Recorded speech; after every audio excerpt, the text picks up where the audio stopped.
right, and we're live. Welcome, everyone. Welcome to Seaway Sports Lounge. I'm Ryan, and this is Typhoon, my co-host. How you doing, Typhoon? I'm good, Ryan. How are you doing today? Not bad, not bad. Sorry for the delay, everyone. We just had a technical issue that we had to work out, and we resolved that, so it's good to go. Well, today we're here to talk about the NHL Unrestricted Free Agency Day, and boy, was it ever a day! It Oh was my God! extremely busy. Lots of things to look at, lots of things to talk about, lots of money spent. Lots of money spent. So what we're going to do, the form, we're going to go with the Canadian teams first. That's what we're going to start with. Then we're going to look at any kind of winners, losers, or people that are teams that have done well or not. And we're also going to look at some trades too to make sure that those get covered as well. So with that, Typhoon, what do we got? Let's go with I think we'll go with the bigger stuff first. Let's see the big splashes there right now. What's going on? Well, the biggest one would probably be the most recent one. Johnny Okay. Gaudreau has left the Calgary Flames. Really? He's headed to Columbus on a 7-year, $9.8 million a year contract. Columbus? Okay. Columbus. The Columbus Blue Jackets. Okay. I heard rumors that he was looking at New Jersey, he was looking at the New York City area and Philadelphia. I thought for sure that those would be, I mean, my opinion, his locations because of the fact that, he he he comes from New Jersey, so and the money was higher, I guess. I expected New Jersey. I expected even New York or New York. I guess Columbus is still closer to home than Calgary. Right. Okay. But I can see that. yeah, Yes. I honestly was expecting the New York area. Yes. Me too. So it was kind of shocking to hear that. And Wow, me for a too. It's guy shocking right who, now. well, I just mean like for a guy who I thought was out to win, Columbus isn't really in a position that they're winning in the next few years. Not that I know of. No. Wow. They're Okay. kind of rebuilding right now. And I mean, he's a winger, right? He's not a centerman or a goalie. I mean, not to knock wingers, but I mean, you can find a winger whatever you want. I mean, granted, he will make a big difference for them. He's going to help them. There's no question I about it. I mean, but does he have a center to feed him? That's my question. Who's I his feel like, centerman?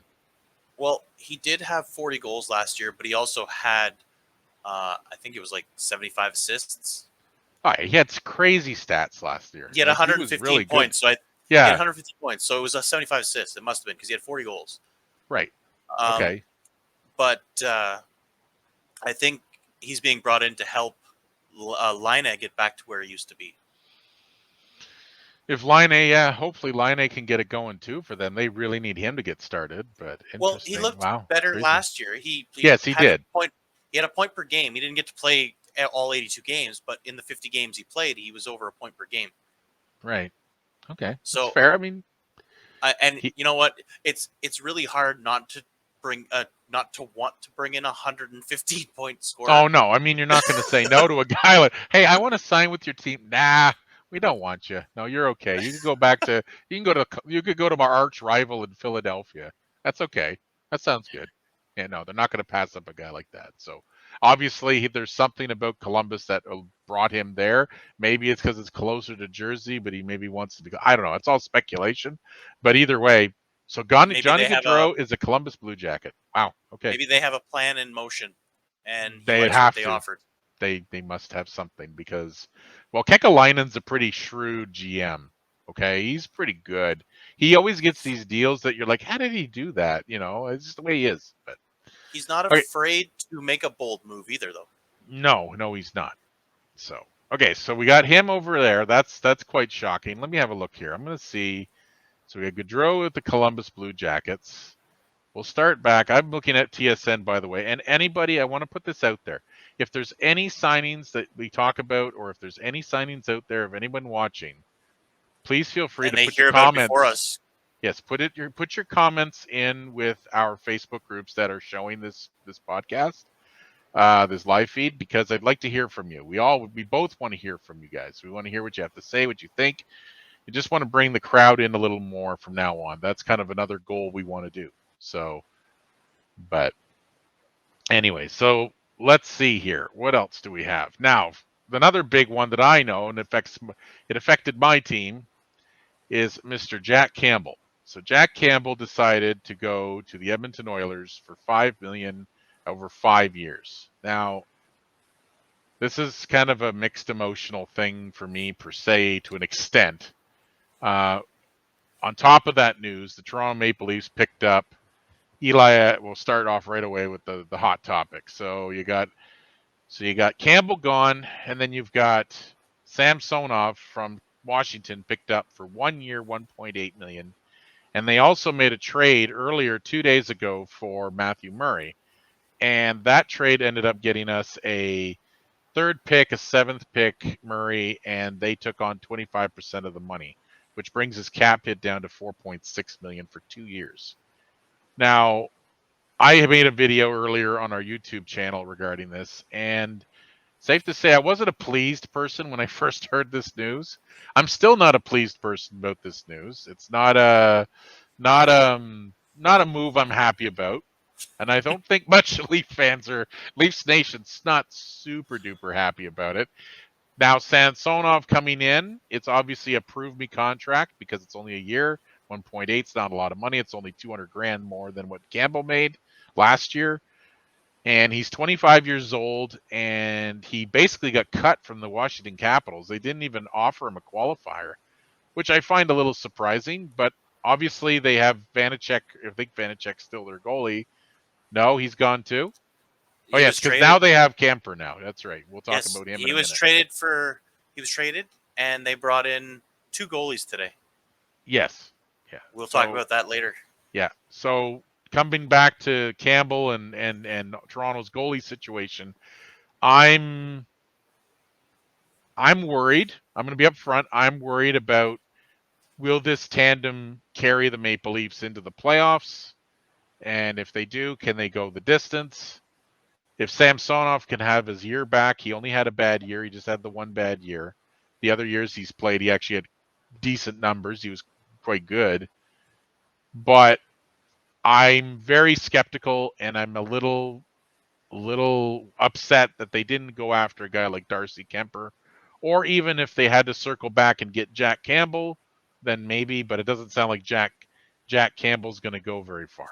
So I mean, not very far, but we're not going to go very far. Jack might go quite far. Who knows? But as for Edmonton picking him up, that's a lot of money for a guy that, as we talked about earlier today, a guy that his games played were not very high. He's been in the league over 10 years, and he's 30 years old. And I mean, they gave him $5 million over 5. It's 25, so it's a lot of cash for a goalie. I mean, that's what you should pay for goalies. It's what I feel. But he has injury issues, and sometimes he has these stretches of games where he just can't get it together for some reason. And I don't I know will. if I don't know. What do you think? I will say, yes, 5 million is a good range for a goalie, but not. I'm gonna say it. He's a backup goalie in my eyes. Well, that's a fair statement because I mean, Dallas didn't keep him. LA chose to pay him 1.6 million on the contract Toronto picked up when they picked him up at the offer. They were working off of LA's deal, if I'm not mistaken. It wasn't Toronto who signed him. So they were working off the previous deal he had from LA. So Dallas didn't keep him. He's been there 10 years. I mean, the evidence we'll have to see how Edmonton does. Will he give Edmonton better goaltending? Yes, I think so. He's going to give them wins. He's going to win games, but it's a matter of the longevity, I think. Can he play Can through he this play contract? 60 games? Can he play what a starter of that money can play? I don't think he can because he hasn't done it yet. And it's time will tell, but it's a big one in my camp, obviously, because of if it was our starting goaltender for the year and the year before. Well, part of the year before, but anyway, it's a tough one. You guys had But him for 2 seasons, yes, and in those, he was injured in both of those seasons. right. He Yeah, doesn't have the longevity of a starter. I don't think so. He hasn't shown it yet, and he's 30. It's not like he's 23 24. Like he's 30. He's moving up there. He's starting to get it. I mean, great He, for him. Let's be honest. as a Great for goalie, him. he is what he is. As a goalie, he is what he is at that Right. age. And he took that small sample size of score of statistics and got himself a really nice pay raise. I mean, Of let's be course, honest. And good for him. I'm happy for him. over Whether he's payday. with Toronto, yeah, that's what overpay day is. That's what today is. So we'll move on from Kim, but that's the big one for me. Is there anything else that stands out for you right now? We'll go into the actual. Actually, there was a question here. I'm sorry. I'm going to just Mark Sure. Hollingsworth, my cousin. He's watching. He was asking about Trocheck to the Rangers. So that's a big surprise. That I I think did it's a not really expect. good. I think it's a really good deal too. What was the deal exactly? 5.25 a year. For how many years? 7 year. Oh, so the max he could get as a Yeah. non-Ranger, Yeah. like before. Wow, I think that's it's. fair. That's a great deal for the Rangers. He's a Mhm. good player too. I've had him on pools for a number of years, and he always produces. The only problem with Mr. Trocheck is his injuries. He gets these weird injuries. He'll get this neck injury or a leg injury or a knee but it's Sorry, just like it's. I meant to say 5.6 is this cap, but okay, well still 5 points. amazing. Fair deal. Very fair, and he's going to help. He's going to help he's going to help the Rangers bar none. Like I said, I had him before. Great player. Good for the Rangers. I mean, they needed a guy. He's going to give some veteran leadership too, because he is an older player. Also, want to say Rangers also got themselves a backup goalie. They got themselves Yaro Halak. So Oh, you know Halak's who's with them. Oh, okay. you know whose net it is next year. Yes, exactly. Yeah. Oh, yeah. There's no question now. Gorgiev was traded away to the Colorado Avalanche, which now for this 3-year deal signed a few days ago. And then now you've got Shesterkin, now obviously the Vezina winning trophy guy. It's his net now with Halak here to help support him, which again, and I mean, Chris Drury is a good general manager. He knows what he's doing. He learned a lot from Gorton, I'm sure. And He was runner up for the GM of the year, yeah, so I mean, you can't knock him, man. And he's out there hustling and trying. So or did he win it? I can't remember. no, it was Joe Sakic who won it Oh this year. yes, Sakic. He was runner up though to Sakic and Right? Brisebois, Yeah, he was right which in is there with quite Brisebois a and them. Yeah, which is quite a trio right now. yeah. So congrats, good for the Rangers, Mark. That's pretty cool. Good for you guys. Enjoy And you know what? Replacing Strome with him is actually you just got yourself a stronger replacement. yes, exactly. So let's go to the Canadian. So let's switch gears. So now that the kind of the big ones are out of the way, let's actually look into the actual Canadian teams. Let's see. Let's go from West Coast to East Coast and work for each one.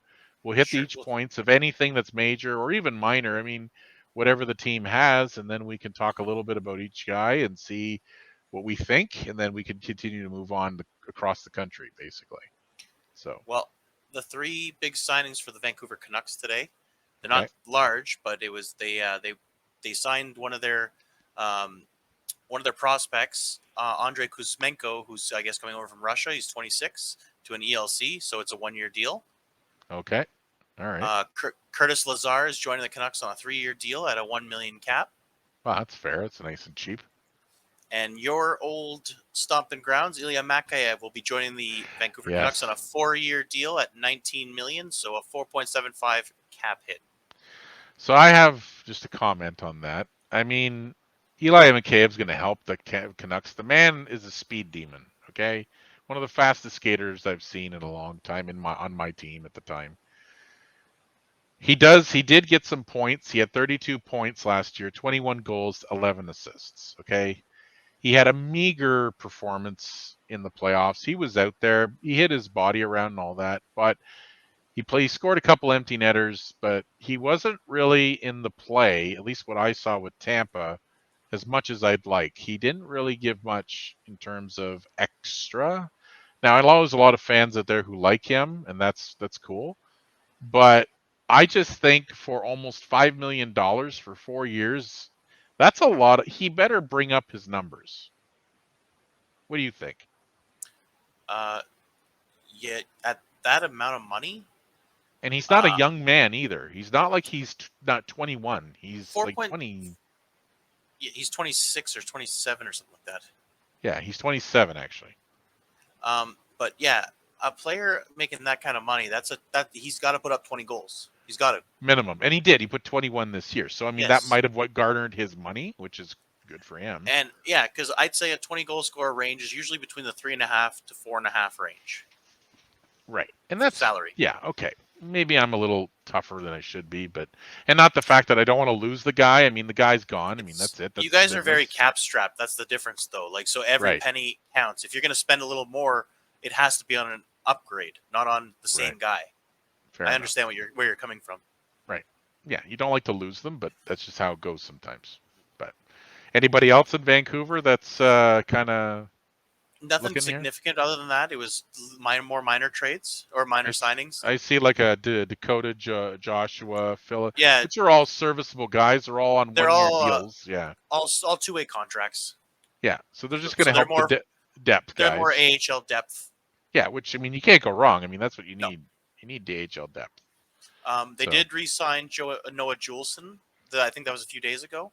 And Right. everyone knows about Brock Besser's re-signing at 3 years, 6.65 as well, I believe. That I like.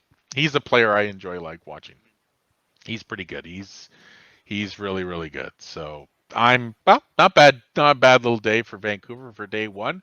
I mean, they're kind of a team. I was trying to figure them out actually earlier today, saying like, are they kind of a team? Are they? They're kind of in the middle of the road, right? They're not rebuilding, but they're like a retooling ish kind of They're a team. bubble team, is what I'd say. Bubble team with possible. They have an amazing goalie, like we said before. They could make it. They might miss. They could fall really low. They could move up high. It all depends. They're kind of that no man's land team right now. They don't really have an identity. They just got a new GM. They're trying to figure out their entire identity right now too, because they have a new. They're just like Montreal. They went through a whole new management change too. Right. Yeah. Well, this is the point, right? This is the issue. Like it's, I don't know. Vancouver's just a different club, but I mean, they're growing, and I think they're going to grow more, right? I think because they have they have two Eli Pedersons now. Elias Pedersons. Isn't that amazing? They drafted There's Eli. So if anyone didn't see if they two Jack Hugheses, yeah, two Sebastian Ahos in the league. and I think different. And there was two Ryan Hopkins. There's another player, but anyway, we'll Ryan talk Nugent about Hopkins and Ryan Hopkins. Yeah. Oh yeah, and there's all kinds of names like that. It's pretty cool. But we'll move on from that. That's just funny to hear that. On a side joke, I found out today. I didn't know this. What's that?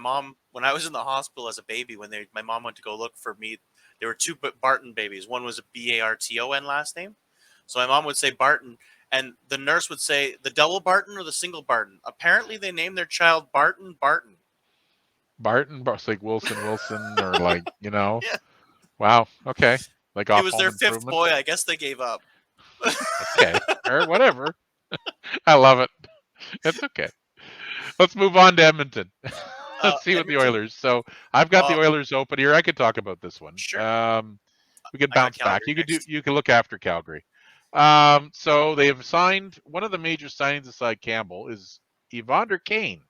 Evander Kane is signed a 4-year deal for $20 million and an AAV of 5.13. So he's had 39 points in 43 games. He had 39 points. Now, I know he's had his troubles, but he produced a lot for that team when he came over.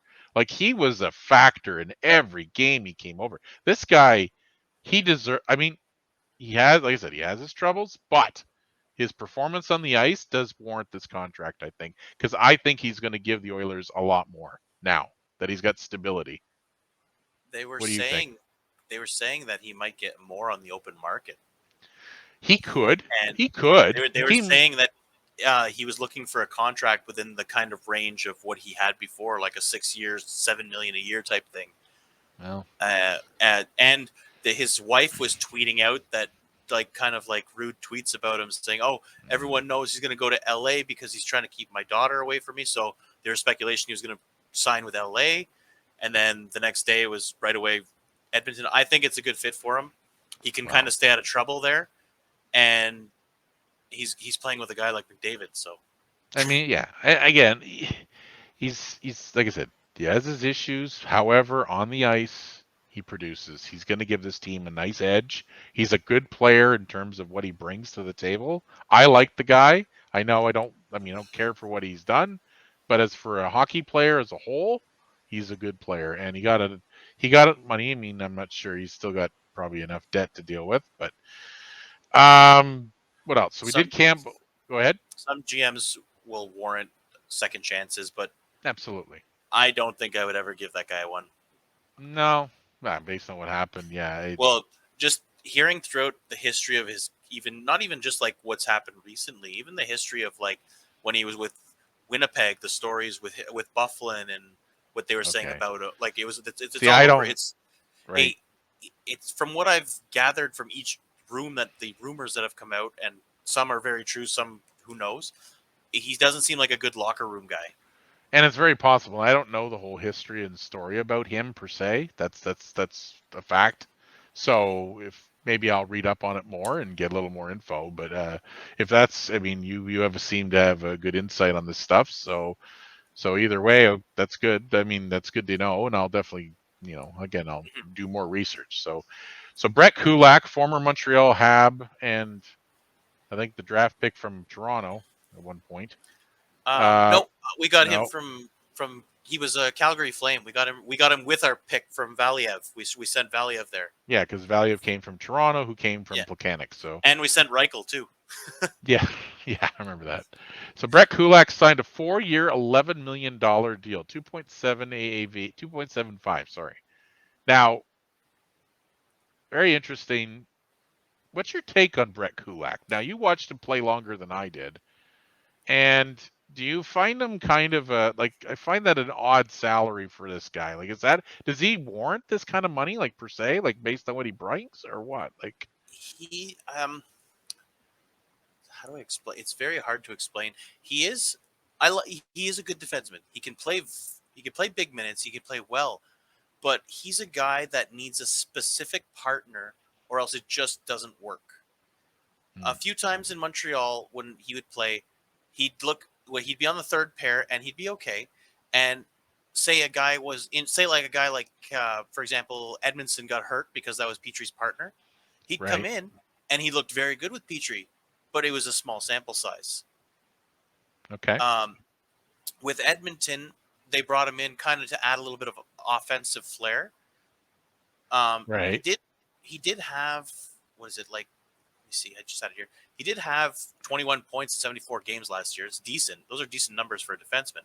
So I guess this kind of money for the numbers he put up are actually, it's quite warranted, because a lot of defensemen who are scoring 20 to 30 points make probably a couple of million more than that. okay. That's why I'm asking because I But don't know based but on yeah, his play. from what I was reading, he was only looking for like a 2 point something million contract. So Okay, he got what he wanted, and like he fit well in Edmonton. So good for him.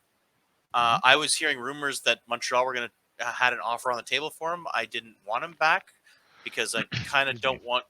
I just let the team play out. I don't want retreads to take spots of guys that other players could be playing in right now.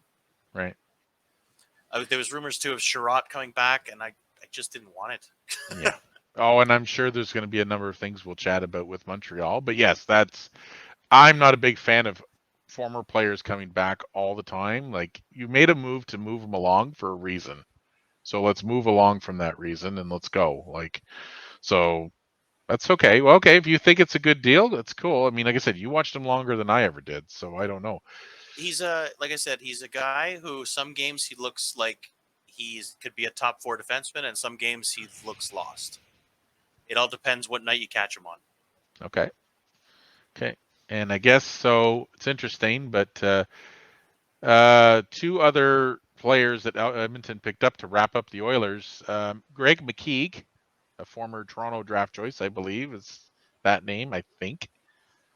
Maybe not. I don't know. Either way, Calvin Picard, they picked up him as their backup goalie to Campbell. Another So ex they're Leaf former Maple Leaf. Yeah, the Edmonton Maple Leaf, the Edmonton Maple Oilers. to So join Zach Hyman and to join others. Zach Hyman and Tyson Tyson Berry. Berry, and there's another defenseman. What's his name from the Senators that signed with us for a short that we picked up in a Oh, trade? Um, The Oh yeah, defenseman. CC. Yeah, Cody Cece's there. The Edmonton Maple Oilers. I'm telling you, man, it's turning into The they're Edmonton picking Maple up all. Suns. They're making they're making up all kinds of players. It's anyway, whatever they see things but that's okay. $750K for 1 year, so not a big amount of money. So, and I just want to point out, you're welcome, Mark. You're very well. Thanks very much for that comment and that compliment you just gave me. But you're quite welcome. He said a mention of thanks for his point, and it was a good point to bring up with New York. So. Yes. So with that, we're going to go on to the Calgary Flames. So what do you think of the Calgary Flames? Now, They didn't do much today. They no. did kind of minor stuff. They kept Trevor Lewis for another year. Okay. For $800K. They Right. brought in Kevin Rooney for a 2-year deal. But Kevin Rooney, eh? Okay. Yeah. All right. And yeah, they pretty light, eh? They they didn't do too much. they signed a few minor leaguers to 2-way deals. Oscar Dansk was one formerly highly touted goalkeeper from the Columbus Blue Jackets. Right. Originally Jackets, and then he went to Vegas, I believe. I don't remember where from after there. Okay. Nothing major aside losing. No. The big one that they kept, which is probably a good one, is Nikita Zadarov is back for 2 years on a 3.75 mil cap. I like him. He's good. And just so you know, remember how I said between 20 to 30 points, a defenseman's usually about 3 to 4? Yep. He scored 22 points last year, and he's getting 3.75. Well, there you go. So that justifies the $11 million for Kulak then. So. So obviously these guys who get signed, obviously there's levels of like tiers of what they should get. Tiers of payroll, ice time, production. Yeah. They get as many advanced statistics as they can to put on paper to say, hey, I'm worth this much. Right. Yeah, well, that's it. You got to do what you got to do, right? Right on. Hey, these guys are out here to make money. That's what they're there for. It's not just the love of the game. It's to make money, and that's what they're doing, and they want to get paid, and I get it. And I mean, some are so, but I mean, that's a fair deal. That's a very tradable deal. That's another thing I always want to point out. Good general managers will always make sure, I think, that their contracts are tradable, because you don't want a I mean, you're going to get your guys that are going to be not like in my case, John Tavares has a no move. He's not going anywhere ever, as far as I'm concerned, and that's just that. But there's other deals like Carey Price. I mean, every team I think may have one or so. Lundqvist was the same. He didn't go anywhere. Lundqvist, Bobrovsky, he's not going anywhere in Florida. He's staying put. No one's going to pick up his deal, I don't think. Granted, Lundqvist signed after the contract ended with somebody else, but it ended first. It wasn't like a deal that moved on. He waited till it was done. Is what I mean. Yeah, and he didn't even get to play that contract. He had the heart problem. Yeah. Oh, absolutely. So, yeah, so Calgary had a big day, just unfortunately not on this right side of it. Direction. In the wrong direction, absolutely. It's too bad for fans there. I mean, you hate to lose one of your stars, but that's just the nature of the game and the business. So, and it sucks. You can't keep everyone. It was either him or Matt Tkachuk. Yeah, and they still have to sign him. So they still have to retain his services. What's going to happen with him? Here's the thing. I'm curious. Who knows if he feels insulted that they laid an offer to Gaudreau before offering him anything? Oh, I mean, this is the other thing. We don't know. Because for all we know, that offer was for Gaudreau, and there was no offer coming to Tkachuk. Right. So he may take it as disrespectful. Yeah. I like what you did with the background, by the way. I like your backdrop. Yeah. I like that. I wanted to point that out to everyone. I don't know if anyone's seen it, but he might, like I said in the first episode, he likes the Canadians, right? I guess. Just a little bit. I don't know. Yeah, just a little bit. But anyway, see, no. Either way, you think that. I don't not know. at all. I can't tell. So let's move on. Yeah. So let's move on to the Winnipeg Jets. So that'll conclude the West Side once we're done here. So now we're in the center. So Winnipeg did literally nothing. They did 2 little signings. One, they don't even have it registered. A guy named Kevin Stenlund, who is a right winger. No points, 3 games played. Details haven't been released yet, is all. Probably, but he doesn't. But his details for his points are, and it's 0. So I had heard he was a high potential player originally when he was drafted by Columbus, and just one of those guys who just didn't pan out. he was a Columbus guy. Okay, Originally, all yeah. right, okay. And then of course they got a signed backup. former David Riddick, former Calgary Flame and Maple Leaf, David Riddick. It's true. He was a former Leaf. He was there for a short time, but Last year, yep. Is it last or year? Or 2 year years before? ago. 2 years ago. 2 years. Bubble Leafs. Yeah, In the insurance bubble. policy. Yeah, in the Insurance bubble. policy. That's where he came in. $900K for a year. So, but again, he's 29. He's played 17 games. He won only 6 games last year, and he's got a goals against average of 3.57886. I mean, But how many games is he going to start behind Markstrom? Markstrom, yeah, not that many. I mean, he's going to do his share. I'm sure he's going to do at least Was he 20. behind Markstrom last year? David Riddick, I don't even know where he went. I don't know where he was before. I couldn't He- tell you. Maybe you could find him, but yeah, I know he's been on Calgary. I don't know if it was last year. No, he was on the Predators last year. right. But they again, he's never going to start over UC Saros. You got a guy playing 67 games to a guy playing 17, Right. and Yeah. he had a 6-3-4 record, so it's still a winning record, but still, Yeah. it's only through 17 games. Yeah. So you can, yeah. So with that, Winnipeg didn't do too much. Now I'll just make a comment about Winnipeg. Winnipeg's kind of in the weeds right now. Winnipeg fans are probably sitting there wondering what's going to happen to our team in the next 3 years, because you got. I mean, I'm going to go to cap friendly here, but like, what do they actually have? I'll share my screen here so that way people can see. And I will post in there when this video goes on YouTube with Cap Friendly and all the links in the comments below. So that way in the description below, so people can actually go and see this stuff if they want to check it out. But right now, Winnipeg, I'll share my screen. There we go. And then here. Now, they lost 1, 2, 3 draft picks for next year. They have all their picks the next 2. But I mean, their team doesn't. The only guy that's really of any long term is Kyle Connor, and that's 4 years worth of salary, and Joshua Morrissey. That's about it. Everybody else is like 3 years or less. Maybe no wait, and Adam Lowry is the other one. I mean, Blake That team's Wheeler's also there's yeah. That team's been torn apart too. Like everybody's gone. Yeah.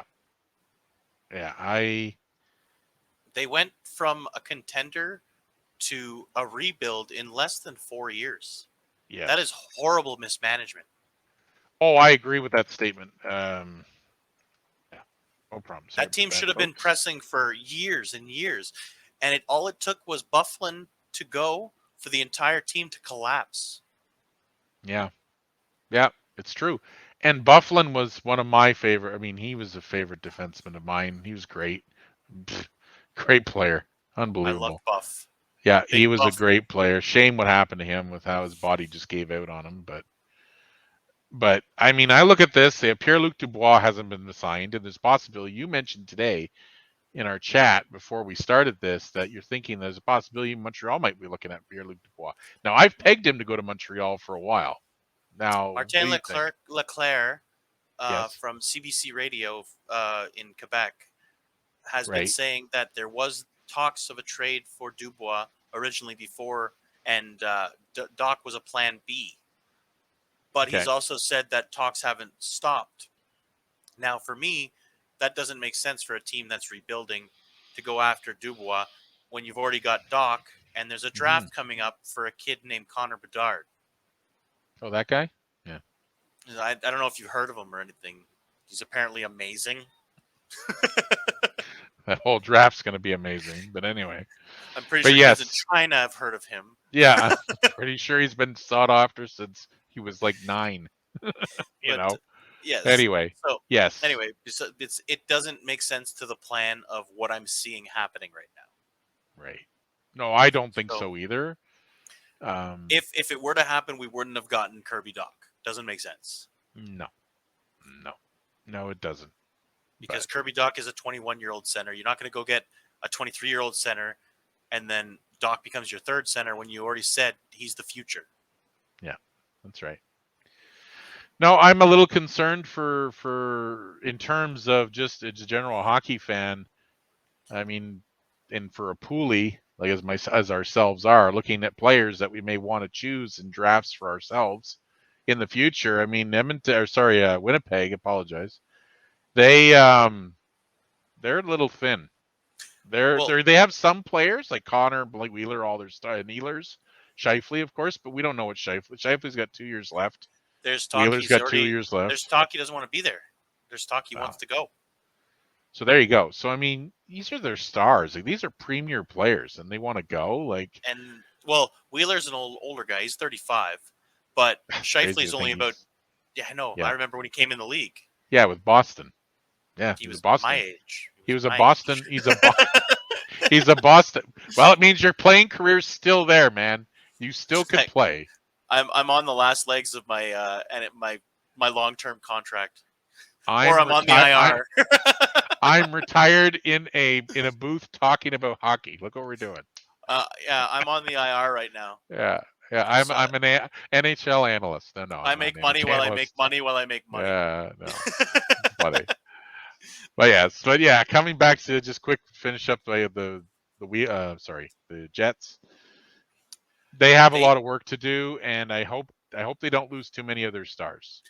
And the other concern, big time with them, I'm going to add just for the ending of this for them, is Dubois has already stated he's going to UFA when he gets the chance. Right. You need to figure that out now. You have 1 year. Yeah. That's not a lot of time. Why re-sign him if you know he doesn't want to be there? Move that out. Get it out. I agree. So he should not be part of your plans or even try to be part of your plans if he has no interest of staying. And he chose to go there originally because his father works for them. So it tells you how loyal he is. Right. Another reason I'm not very interested in Montreal. No. No. Yeah. Well, like I said, Winnipeg, they're going to be it's very good points, and it's going to be very interesting what Winnipeg does in the future. So what we'll do then is we'll move on from them because, like I said, they didn't do too much today, but it's always good to chat about them. So we'll focus. I'll take the Maple Leafs, and you'll take. I'll do the Senators first. Okay, let's do the Senators first. Then we'll do our teams. So now the Sens, what are the had a Sens very light. Now here's the thing with the Sens: they had a very light free agency, but they had a very heavy trade market. Right. So go ahead and go over the Senators while you do that. We'll start with their only major signing, Mr. Claude Giroux has signed. Claude Giroux. There was folks. 3 years, $6.5 million a year. Right. Now he's been rumored to go here for a long time. Apologize, folks. Yes. Yeah, you mentioned this to me. I had no idea this was coming. I didn't pay attention too much to Claude Giroux. I thought he would stay in Florida because it's a tax-free state. He's an older player and all that, but clearly the allure to home is what brought him back. Wife's from Ottawa. No. He's from Ottawa. His parents and family still live in Ottawa. His dad was my father-in-law's electrician. So he's actually got some deep. Sorry if you hear any dogs barking, folks. Just so you know, just bear in mind. Basically, yeah. So he's a local guy, local to our area and local to the Senators. So obviously, he'd like to finish his career out at home, which is pretty cool. And if the Ottawa Senators end up getting a new building, which they've been discussing on the LeBreton Flats, which seems to be moving forward now, that's also going to be helpful for the Senators to bring in a star like that. Now he's an aging star, but he still has lots of power, lots to offer. So I feel horrible to say this, but the best thing to happen to that team were the girls taking over and letting the management actually work. Yeah, I could understand that. I mean, Melnick had his reasons, and obviously that's what he felt was right. But anyway, but yes, so, they're doing stuff like that. So what else did the Senators do? So we got Giroux done. They got a couple minor league contracts signed for their career AHLers. I can guarantee that. I've seen them all only in the AHL. These players, but here's the big ones. We'll start with the 7th of July. Ottawa pulls the trigger on DeBrincat for their 7th overall pick, their 3rd overall pick in that draft, and 2024 3rd pick. That is not a lot. We talked about that trade. Yes, we talked about in the last episode. Yes. 2 days ago, they go and trade Matt Murray, get rid of him at 75% of him to the Toronto Maple Leafs. They gave them 2 pieces of candy with a 3rd round next year and a 4th round the year or 7th round after, and future considerations. Right. Now skip ahead till yesterday. They go out and get Cam Talbot for Philip Gustafson. Wow. What a steal of a trade that is. Well, Cam Talbot will fulfill the need for this year. Forsberg is obviously their guy. They want to really develop and be their starter. But I think Talbot was brought in for insurance because he is 35. He's not a young man. It's also great goalie mentor for Matt Sogard and Philip Forsberg. Oh, absolutely. I mean, these are things that, and this is all part of the plan. Sorry. Not the other Philip. Forsberg. Yeah, I know you're talking about. Yeah. So, then what else? Today, they have moved former Maple Leaf Connor Brown to the Capitals for a 2nd round pick next year. And I watched Connor Brown. He's very speedy. He's a very tenacious player. Tenacious player. Very aggressive in the offensive zone. I remember watching him in Toronto. He always was out there. But so did Connor Brown just do a full circle? Wasn't he originally from the Caps to Toronto? Connor Brown? He was a draft choice for Toronto, if I'm not mistaken. I thought he was in a trade to Toronto. I'll look it up, but I'm pretty sure he was, because I know he played with McDavid. That was his thing. That was the big thing. He played on McDavid's line.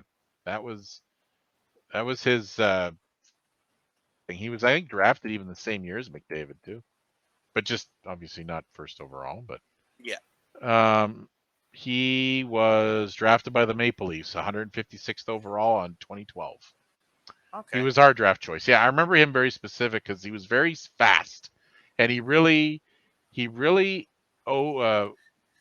was with what Dubas was looking for when he first showed up and started to take over. He wanted speedy, 2 points per game in his final year with Erie. Yeah, he was a great player. Points, 68 games. Super duper promising player. Okay, in Ottawa, he has been great. Like they got all what they wanted out of him. He got a 40-point, a 35-point, and a 39-point season out of him. Great third player. Yep. Yeah. He's a great playmaker. Mm-hmm. But Caps needed something because it doesn't look like Backstrom's coming back. No. Doesn't look good for him. Backstrom's hip is finished, I think. They had to do reshaping surgery, which I never even heard of until 3 weeks ago. Sounds so painful. Well, that just sounds like a lot of recovery. It just sounds like hurt when I hear it. Well, I think it is. I hear you said the word and I felt the pain. Reshaping that. It's like when Yzerman won the cup back in what was it? Against the Canes in 2003. Yes. And he needed knee realignment surgery. I've heard that. I've heard shoulder realignment surgery too. Knee realignment. Like, what did you do in the playoffs that your knees have to be put back in place? A lot. Clearly a lot of stress and strain and a lot of injury. It's crazy injury. And he played the whole playoffs that year. Oh, I'm sure he did. With a lot of drugs and a lot of shots of cortisone and that to keep his pain levels down. So the Senators, yeah, no doubt. So the Senators were probably the most active team in the Canadian teams. Then I would say. Oh, absolutely. The most active team, and as I said earlier, just to put it out there to anyone watching, feel free to leave any comments about who you like as a signing with the Canadian teams. Good, bad, whatever you think. Good, obviously, is more what you're looking for. Any other Hab fans, have Flames, Edmonton, anybody. So just feel free to leave any comments in the chats, in the comment section on Facebook, on both sections that are watching this. But anyway, no, Ottawa's Ottawa did a good job. I'll give Ottawa full credit. The Dorian did a really good job with the Senators. Sens fans should be quite happy with what they see right now because they have a nice little their team coming together. their top six can compete with anybody. Oh yeah, they're gonna score. They're gonna score goals this next You just year. added DeBrincat and Giroux to their top Wow, six. that's what I mean. There you go. You injected that. Plus you have, was it Stützle, Masterson, Kachuk, Stützle, and Norris. Norris, Masterson, Sanderson. and Sanders? Is it Masterson or Sanderson? Jake Sanderson, defenseman. Oh, I was talking about the forward, Matherson. Forward. Batherson. Yeah, Batherson. Excuse me, guys. Yeah. Batherson. Drake Batherson. Yes. Drake But Batherson. he's going to be third line on that team because you got Kachuk, Mhm. Norris, Stützle. You have Giroux, DeBrincat, and Right. who am I missing? I don't know. Sens I'm not super familiar with, Or but Alex I just know Fermenton, maybe? I don't know. But I just know that they have. He has really stacked the, not say stacked the deck, but he certainly has reshaped it. reshuffled it. He's reshuffled it in a really nice way. To me, it tells me the Cobra's ready to attack, and that's what they're doing right now. We'll have to keep an eye on him as both rivals of this team. So, and I'm sure he's not done because I don't think Dorian really was allowed to do what he wanted. Now he can, so it'll be interesting. He's got to see. full reins now, and he's making it worthwhile. He's already right. I have to admit, he's fleeced two teams in two trades. Yeah, unfortunately, my team might be one of them, but that's what I was referring to yours and Chicago. He fleeced Chicago. Yeah. Yeah. Well, this is it. This is it. Now, my team, the Maple Leafs. So I just looked at the comments. I got a couple comments here, of course, with another first round exit, both, and all fair statements. Honestly, it's all fair. It's a fair thing, but now, going over with your team, I just wanted to say I did read a statement today that Craig Button actually feels you guys actually went from Stanley Cup contender to taking steps away from it with your goaltending pickups. Well, well, I mean, again, you're looking at you had Campbell who gave great, relatively at the beginning, great seasonal numbers. Then he took a big plummet in the middle of the year into the playoffs. For his statistical, he was in the 29th percent area of 32 for his save percentage and all those other statistics they use. And you brought in a goaltender who's injury prone beyond belief. He's played 40 some games in 3 years, which is what makes me just lose my mind. But anyway, I think that includes playoffs as well. Oh yeah, no, he's full on, and when he did play, he didn't look good all the time either. It's not like he went in and played well and then he got injured. No, he had long stretches apparently of poor play on top of that. In his whole time in Ottawa, I only ever remember him having one good stretch, and it was like 3 or 4 games. That was it.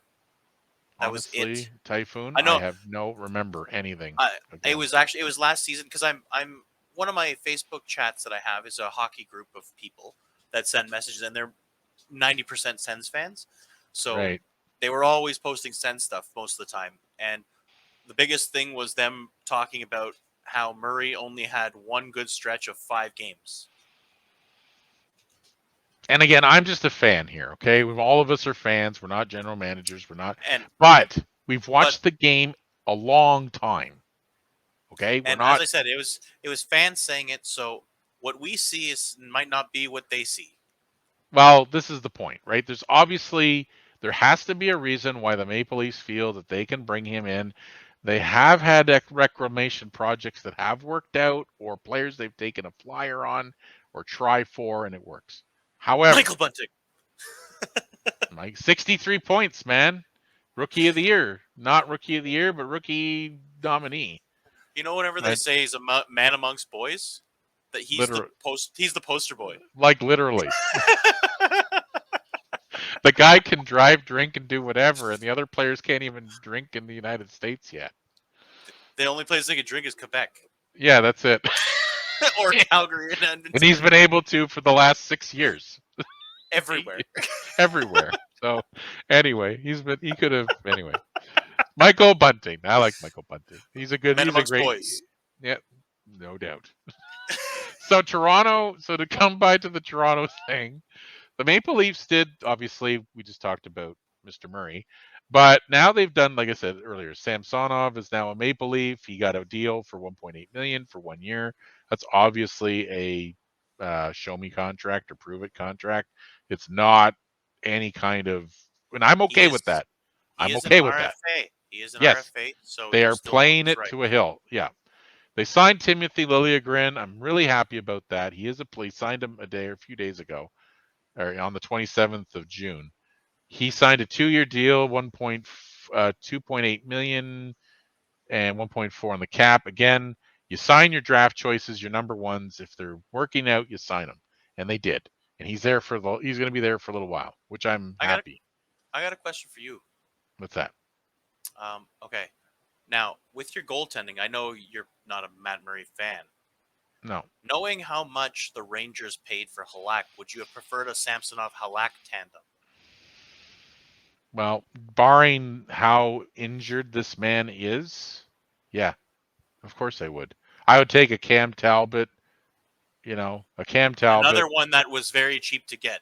If you're going to look at it from that perspective, from the injury health issue that is plaguing this guy, Cam Talbot, Halak. Okay, on not only just injury prone, like what he's done in the last few, like numbers wise, what they've both done. Which one would have been a better fit? Well, in my opinion, if I had to do it, I would. Like I said earlier, I don't remember almost anything of Matt Murray in Ottawa. Okay, I don't. No, seriously, I don't know of any great saves or any. Wow, look at that! It's Matt Murray's. Nothing. Absolutely nothing. So how am I supposed to say, well, I don't really know Matt. I only know Matt Murray won the cup in 2017 or 2016 or 2015 with the Pittsburgh Penguins. That's it. I forgot that he was moved to Ottawa. Okay? Yeah. That's how amazingly flashy this guy is. I don't remember. And you never seen him play. He doesn't play. He's always hurt. Sorry if I'm getting a little animated, but his max games in the NHL is 50. Okay, so the max games is 50. Sure, he's won cups, but he's one guy among 23. Okay? And that's 7 seasons. And he had the flower with him, right? He came in, wasn't it? Marc-Andre Fleury was the goalie with them when they won the cup, but Fleury won it the 2 times, but one of them was Fleury carried them, and then he just stepped in at a certain point and took over. Because Fleury got hurt or something went bad or whatever. And the other one was Murray got hurt in the playoffs. Fleury carried them all the way, and he had one bad game, and then he was taken out of the net, and Murray took over, and that was it. And then that's whenever they moved him to Vegas. And that's when he went to Vegas. That's when Fleury said, "Trade me, please, because you don't respect me." Because you don't. No one shows him respect. I don't understand it. Like what Vegas did to him, I still can't get over that. That's another story, but yeah, that's true, and I don't understand it either. But so to come back to Marc-Andre to Murray again, I don't really. It doesn't really bring my memory. So anyone at this point that has a good standard or whatever would probably be better than that. Re-signing Jack Campbell would have been fine if we're going to compare the two. Honestly. No, and you know how much my view about Jack Campbell is. But still. Judging by the last 2 years of Murray compared to the last 2 years of Campbell, you've already lost him to 60-man games in 2 years. Yeah. Compared to the 30-man games of Campbell? I've yet to hear what Dubas has to say. I'm waiting to hear that. And I know he's already talked today. I think it's a presser he did. I haven't watched it yet. But anyway, just to close up on this part of it, on the goaltending, I'm worried as a fan of the Maple Leafs that we may not even make the playoffs with this tandem. Period. Mark my words right now the Maple Leafs could miss because these two goaltenders, in my opinion, I don't think will cut it. Because Toronto's got the worst luck in history, right? You know, Murray's going to get hurt. That's the scary part for all the Leaf fans. We all know it's going to happen. It's like the big one in San Francisco. We all know it's going to happen. We just don't know when it's going to happen, but it's going to happen. Or Los Angeles. If it's true Toronto fashion, Samsonov will go down too, and it'll be Shalgren trying to carry them the way. There you go. See, there's the earthquake. There you go. There's the big one. Okay, and it's going to happen at like what? The middle of December. Okay. When the most hard hockey the build-up time that you schedule they'll can't have. lose your goaltender, or early January, which is usually whenever Anderson used to Beginning go down. Of February, when you're trying to figure out what you need for your playoffs. Bingo. So we know something is going to happen. Now, what do we do about it? I don't know. They've obviously tried to soothe us all with bringing in Samsonov, which is fine. He may come out and work great, but there's too much. What I'm trying to say is, why did you risk it? Why are you risking it? Are you in or you're not? That's my problem. Matthews are you in 2 years. or you're not? You need to convince him. Well, that's what I told you. Well, I told you earlier. I said, what does this kind of a message send to Austin Matthews? And guys that are coming up for contract, William Nylander. Like, these are guys that need to be signed. And if you're trying to tell them that we're going to make a push for these two guys, and if we fall flat on our face and either don't make the playoffs or scrape in or get knocked out again in the first round, what are you trying to tell this guy that you want him to sign an 8-year mega deal? Well, I don't know if he will with this kind of move. Okay? Anyway, we'll let go of the goaltending thing. It's too much of a hot issue for me, as you can see. Toronto also signed 3 other. You guys brought Malgin back? Dennis, I just read it. Dennis Malgin is now back as a Maple Leaf. 1-year deal. Obviously, depth move because Toronto got pillaged today. I'll be honest with you. The Maple Leafs lost all kinds of players today. So Adam Gaudette, they're trying him out. He's got he's a 1-year guy, $750K, and then Nicholas Aube-Kubel from the Stanley Cup breaker. The original cup breaker. He signed $1 million literally on the dot. $1 million for a year. So Toronto's obviously, with the lack of money they have, they're trying to fill in some space. And I did hear one thing about Dubas before I close up Toronto and before we go to Montreal, is that he did say that the Maple Leafs are not done yet. They obviously have more moves they'd like to make, which is possibly, like we said in the last episode, they're going to move a bigger contract. So it's like a big $4 million or more higher contract to make more room, but that's speculation at this point. So that's what I've got for the Maple Leafs. Oh, and they did sign, it's an older one in May, but they did sign Mark Giordano to a 2-year, $800K deal, which blew my mind because I did not see that coming.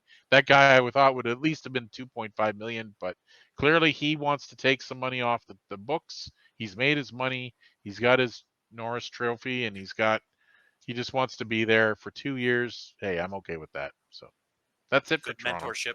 Yep, exactly. It's going to help. And this also, with Lyubushkin gone, this will make room for Sandin. So that's what's going to happen there. So let's move on to the Habs. Not much to talk about in Habs country, folks. Well, not on the signings, but let's give Montreal a little attitude with the trades they made. 2 days ago, it was nice to see Corey Schooneman come in, return to the Habs for a year. He's definitely earned himself a spot on the bottom pair or a 7th defenseman type thing. It was also nice. Michael Pezzetta signed a 1-year deal to come back. Yeah, you were wanting him to get a deal. Yes, he's a toughness that you need in today's hockey, and if we didn't have him, we were in big trouble. Right. Okay. They signed 3 Laval guys. Belzile is the only one who most people would know because he's the 30-year-old who finally got to play in the NHL a couple of years ago. Right. The other 2 are just prospects that they're seeing what happens who have 0 NHL experience. It's kind of a 1-year prove me deal for those guys. Okay. The biggest signing they had today was Juraj Slafkovsky got his 3-year deal. Wow, that was expected. I was waiting for that to happen. Mm-hmm. This guy's going to be playing in 2 years or a year and a half. Trades we talked about. There's Kirby Doc. There was supposed to be a presser today. I did read from Eric Engels. He said that Habs were supposed to have a presser, but it has been postponed because Hughes is still working on something. So I don't know what that means. There could be a trade in the process because they were trying to move Petrie today, but Petrie became we'll get him if we can't get Klingberg, or we'll take him if we can't get Burns. Right. So, and both teams got what they wanted, so he's kind of stuck there. So I don't know if he's got something else in the works or what is happening. Right. Okay. Well, this is it, right? So until Montreal moves out some Montreal's money, got they a lot. can't really do anything. You're kind of handcuffed. Yeah. Until they move out some money, they can't do anything.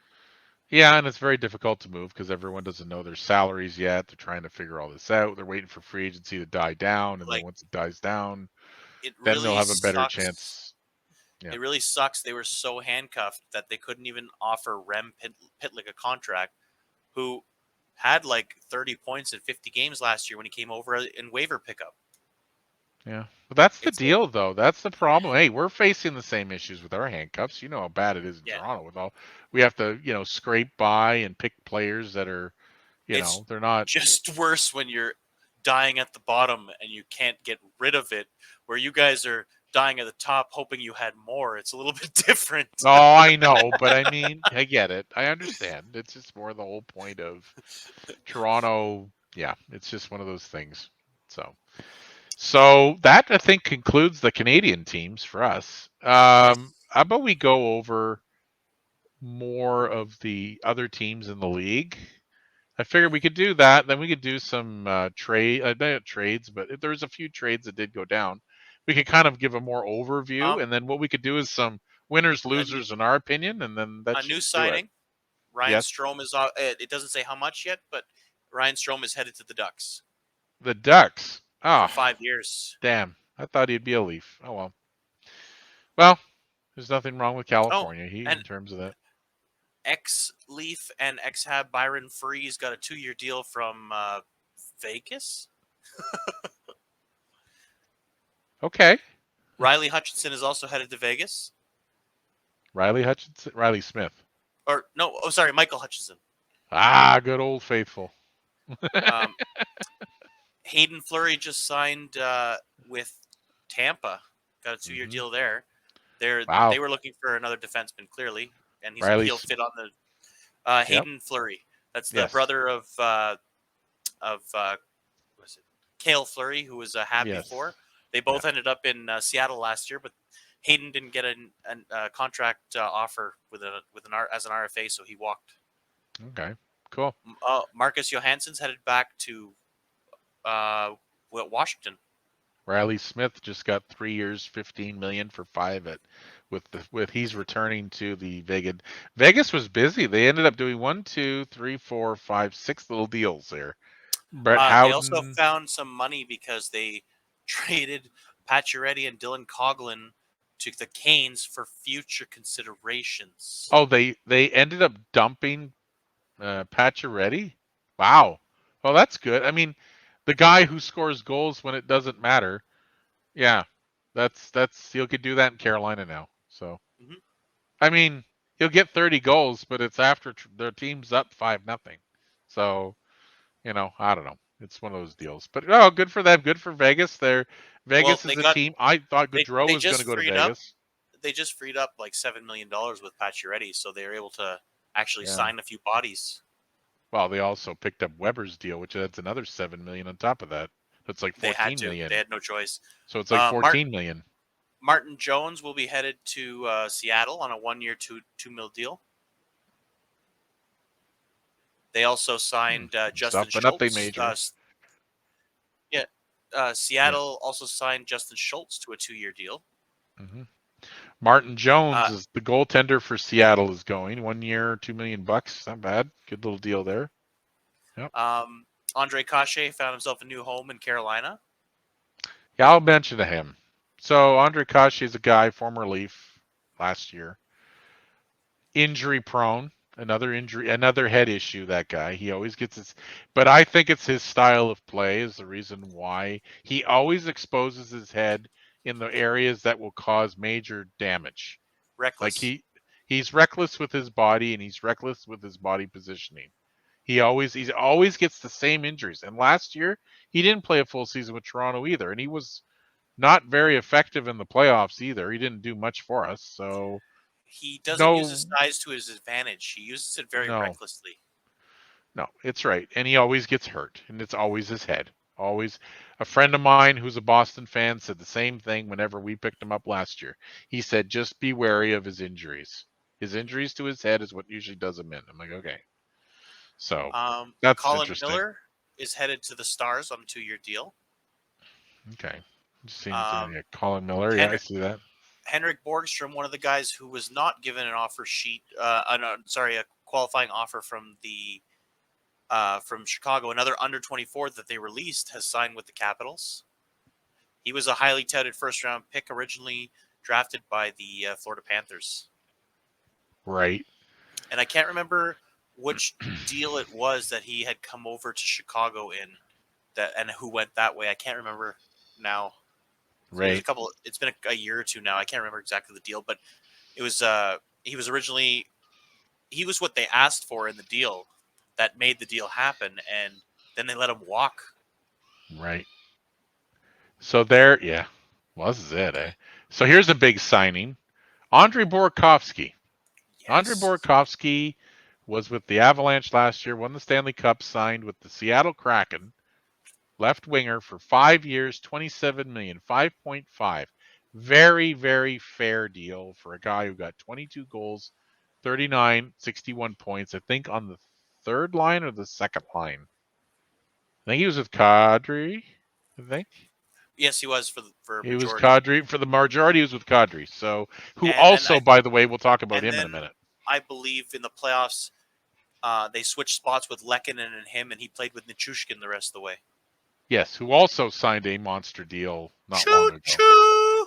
choo. He got an 8-year deal, and what we could do too is we could go after we're done a little bit more review here. We're going to go into some of the crazier deals that happened Well, today. David Perron signed in Detroit, for 2 years. Oh, Ben Good, old Sherrod faithful. also, old faithful. David Perron, my guy. Ben Ex-Senator Sherrod, yeah. Colin White has gone Mm-hmm. to the Panthers on a 1-year deal. Right. Interesting. Arturier Lehkonen signed with the Avs. 5 years, 4.5 per That's a year. great deal for him. Wow, the guy Great deal. produces. Clutch player, man. Clutch He player. may not score every game, but look what he does in the playoffs. Yeah. You got to pay that guy. Simple as that. You got to pay him. Shane Wright got his entry-level contract I today. knew that was happening. Yeah. Now here's I'll let you go ahead. Dominic Kubalik also went to Detroit, by the way. Another one Chicago didn't offer a qualifying offer. That's Walked sad. away. That is sad. I don't understand that. I don't understand that one at all. Here's a peculiar one. I want your opinion on this. Oscar Lindblom. So Oscar Lindblom was a player on Philadelphia who ended up having cancer. Okay. He beat his cancer. It was blood cancer, a form of blood cancer. I don't know if it wasn't leukemia. Bone, I think it was it was some sort of bone. cancer. It was some bone cancer. He beat it though. It's in remission right now, which is amazing for him. But Philadelphia didn't qualify him and cut him loose. Now he's with the Sharks. And they gave him a fair deal. 2 year, 2.5 million. Now, what do you think of that? Why? I think it's typical. Honestly, I've never been a fan of what Philadelphia does with a lot of players. I feel a lot of the time I've seen this in, like, you could date this back to Eric Lindros days. They run these guys like horses, and when that horse can't produce anymore, they shoot it, in a sense. Yeah.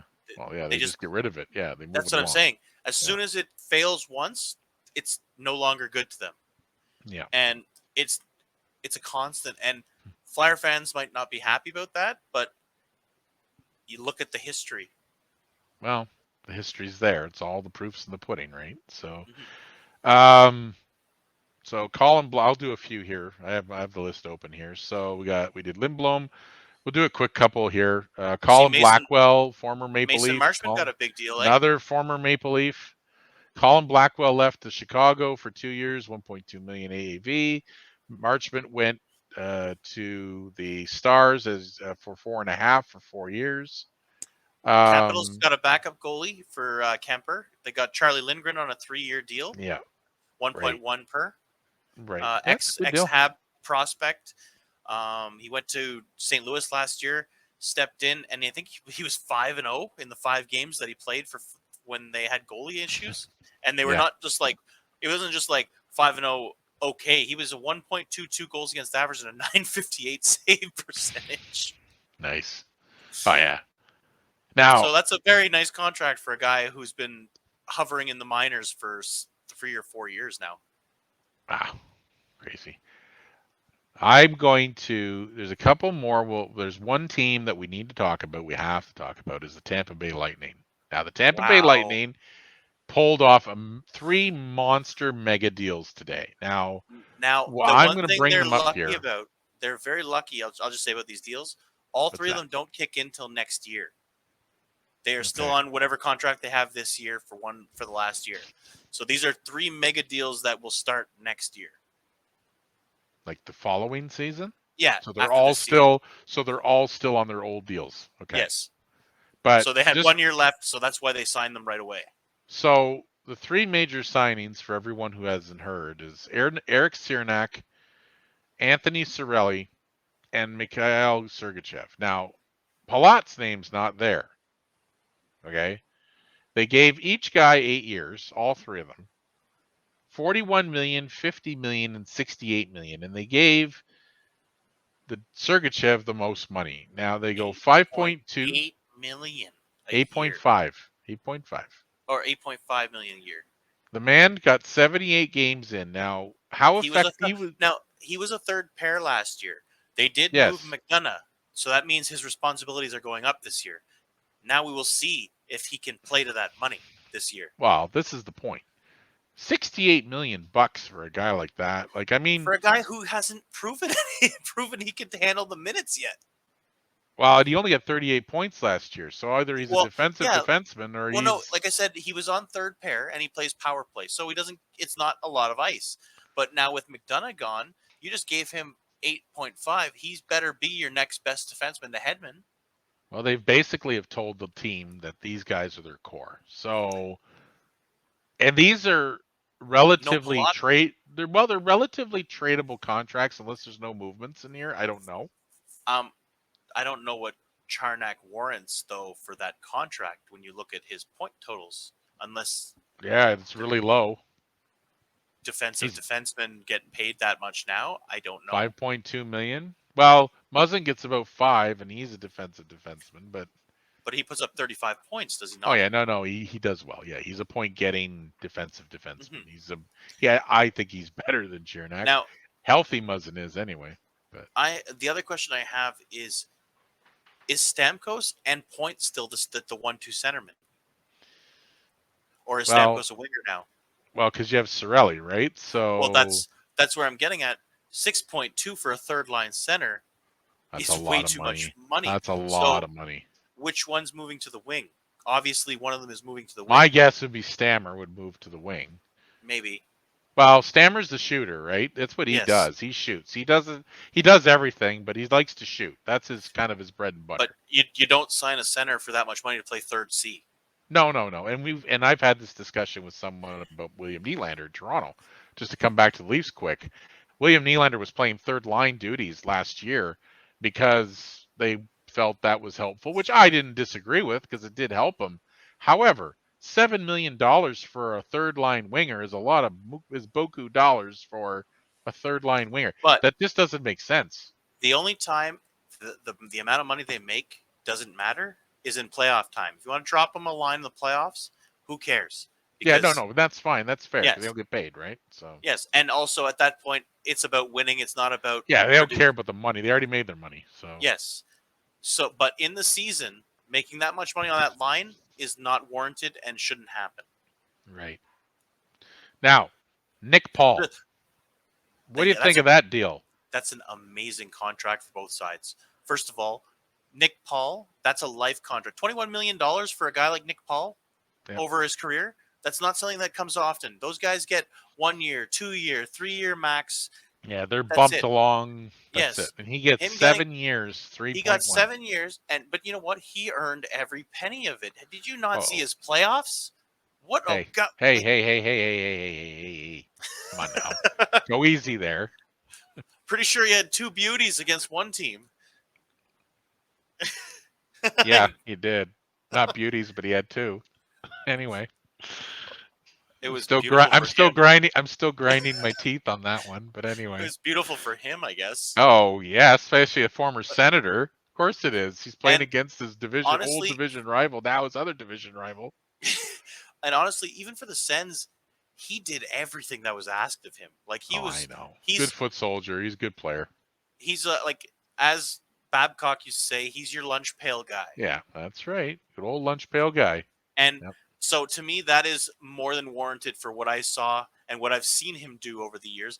And people in Ottawa remember that he was the final piece of the Spets trade left with the Ottawa Senators organization. Yeah. Interesting, eh? Mm-hmm. Well, we'll leave it with that with him. But Cop, whenever he just signed. I love Andrew Kopp, and you know what? That's a great deal for him. I've always said that guy was going to be a top 6 center somewhere, and Detroit, unfortunately, man. he got the opportunity to in the Rangers to get the test. Yeah. Now he's going to be The playing problem with is, obviously Larkin, right? So yeah, the problem is when he was in Winnipeg, he was behind Lowry, he was behind Scheifele, he was behind that's right. whoever else was Wasn't the the other guy. center. Wasn't the No, man. No. it was Now he he's was got too a bigger role. he was too far down the list. Oh, Jack Roslovic was also ahead of him, but when Jack Roslovic moved, and they moved Kopp at the same time, so and Kopp got his opportunity in the Rangers. He proved to be almost a point per game. So let's see if he can live up to the expectation. It just wasn't the guys he was playing with.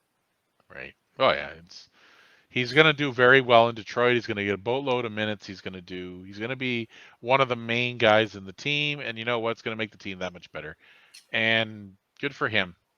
The one I find weird, the signing I find weird, speaking of Tampa, I didn't see this coming, is Vladimir Nemestikov went back to Tampa. Oh, he went back? Oh, I didn't realize he went back. I didn't see it. From what I find it strange, too, because I remember when he left on bad terms. 1 year. That's all you got. Yeah, but I remember when he left originally, he left on bad terms because he wanted more ice time, and they said no. So I don't know what he's coming. Is he humbled and he's coming back again? I don't know. I don't know either. I don't know. It's interesting that they're doing that, but whatever. Good for him. I mean, if he's only getting a year deal, so it's not like he's. They also signed ex-Leaf Ian Cole. Yes, he did. Yeah. Cool, but 1 year, $3 million. Right. So, I think with that, we'll sit down for a sec. We'll take a break. It's been an hour, over an hour. We'll come back in a few minutes. You get to take a stretch, and then we'll kind of do our winners and losers. Talk about the Avalanche a little bit. Yes, actually, you know what? Before we go, we'll do that. We'll talk about the Avalanche. So let's bring them up. The Avs are a very interesting, unique team. They could either go 2 ways. They could either be torn apart, and we can even mention the Boston Bruins a little bit because there are Bruins fans out there. I don't think they plan to be torn apart, though, because it looks like they filled the holes of the guys that they were losing. Well, they kept Josh Manson. I didn't expect that. I thought he was going back to Anaheim. They kept saying he's going back because his wife was from there, and he even said he wanted to go home. But they threw $18 million at him. Yeah, but the funny thing is, the money they gave him is the exact same money he was making in Anaheim. Is the tax lower? Don't know. But I do know. Winning team, though. Winning team. I find it interesting because the whole plan was to go back because his whole family roots was made there because his wife was from there, and like he's been in Anaheim his whole career. Yes, and his dad coaches the team he just played in Tampa, isn't it? No, his dad's on the Oilers. His dad's on the Oilers, right? Dave Manson. They shook hands in the lineup. I know. Wild, eh? I love that. Well, it's like when Ray Ferraro his son went by. Landon, Whenever I think. I think it was Landon. Yeah, he went by his first game. It was kind of cool to watch. I like that stuff. So, Mhm. and I like Ray Ferraro. But anyway, he's good. He's a great announcer and really good person in terms of knowing the game and all that because he played it for so long. But Josh Manson signed. They signed Darren Helm. They signed all their guys. And Nikushkin got 8 years, 6.1 million. Now he's 27, and he 62 got games, 52 52 points. That's and 25 goals.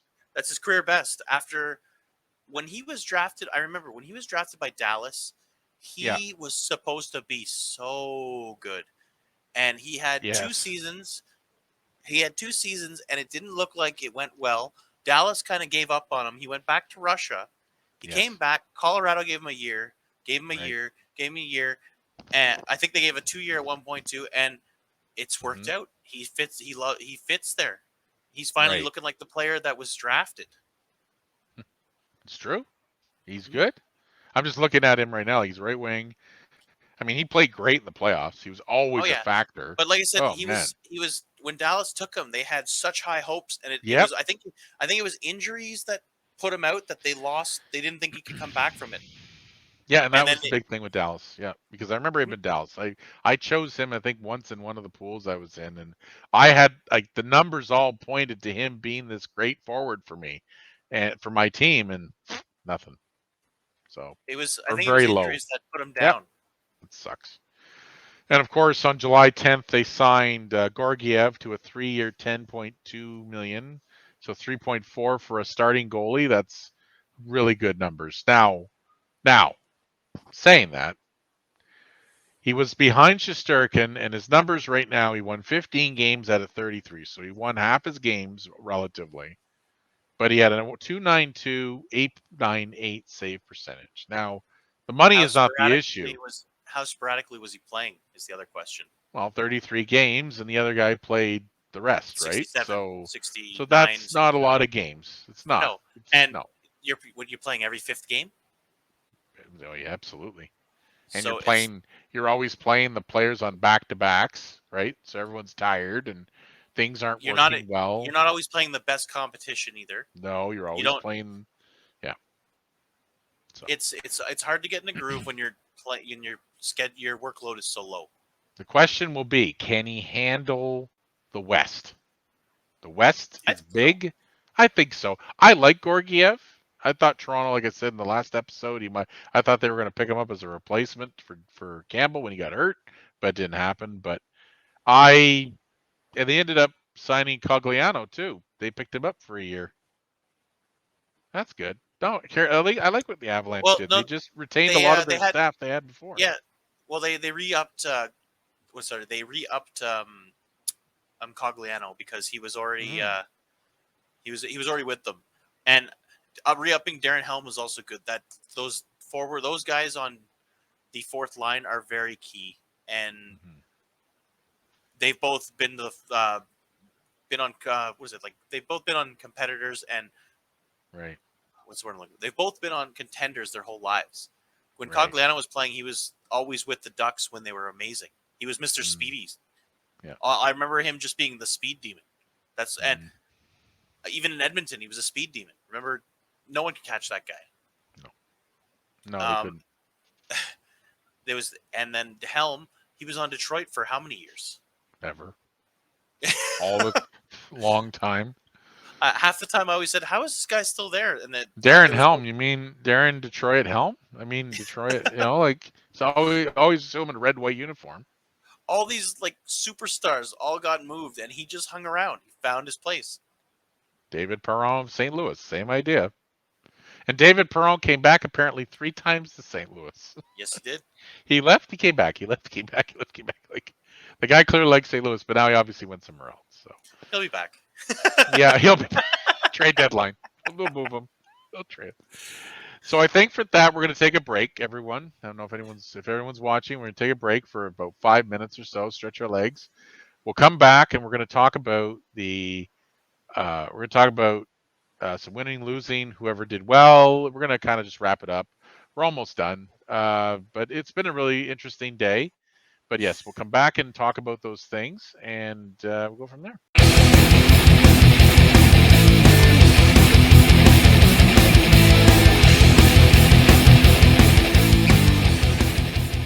Welcome back, everybody.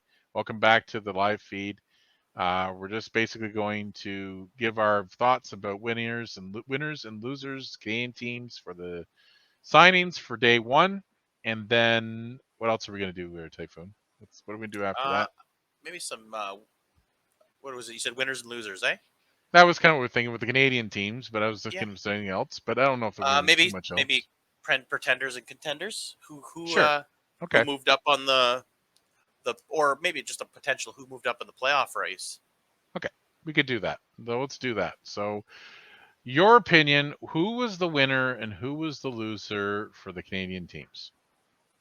100% winner, I would have to say, is the Ottawa Senators. They may not have brought guys in through free agency, but they made the right trades to make them better. I think they are honestly, I think they're a wild card team now. Mm-hmm. Okay. Mind you, it is still a young core, so they might have some inconsistencies. But personally, when you look at their offensive numbers, I see them as a wild card team at best. I would say probably best. Yeah, I would say they are. I would say that they're definitely going to push for a playoff spot. But a lot of things have to go right for them to push a playoff spot deep for now, because they are such a young team and they are up and coming, and it's a lot of question marks because they don't know how they're all going to merge or mesh together. We don't know yet. So, unfortunately, I would consider every other Canadian team today a loser. That's fair. Yeah. Montreal could not do anything because they're cap strapped. Calgary they lost their top scorer. Right. And didn't replace him. Edmonton, all they did was re-sign their core. They didn't bring anyone new in, really. Well, they brought Campbell in. That's about it. Well, but it doesn't solidify the goaltending. If the goaltending's at the same level.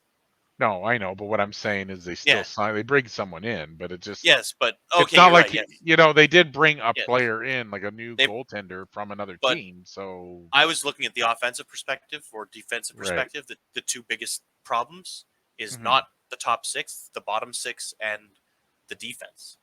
Yeah. Right. Winnipeg, they didn't do anything, really. No. A couple minor things. Toronto got another goalie, which is better, but I don't think their goaltending made them better than what they are. No.